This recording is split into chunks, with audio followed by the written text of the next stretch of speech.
Recently, the reverse light bulb burnt out on my Chevy Tahoe 2016. I'm going to show you how to replace it quickly and easily. First, pull back a small section of this weather stripping for the trunk door. Then take out this small plastic panel. For the next step, we're going to use a Torx T15 bit. Take out 2 screws holding the tail light.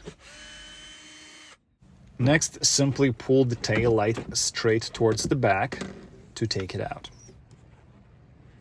The reverse light socket is the one in the middle here.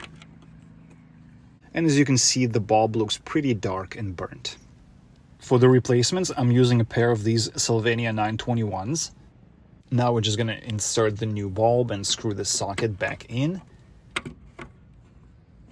And if you need to replace any other bulbs, they're done pretty much in the same exact way. Unscrew them, swap the bulb, put them back in.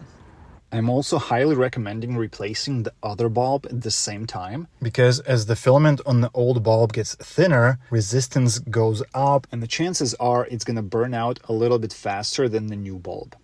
Reassemble the tail light in the reverse order of removal. Alright guys, I hope the video was helpful, and if so, please give it a like. Thank you so much. Have a nice day.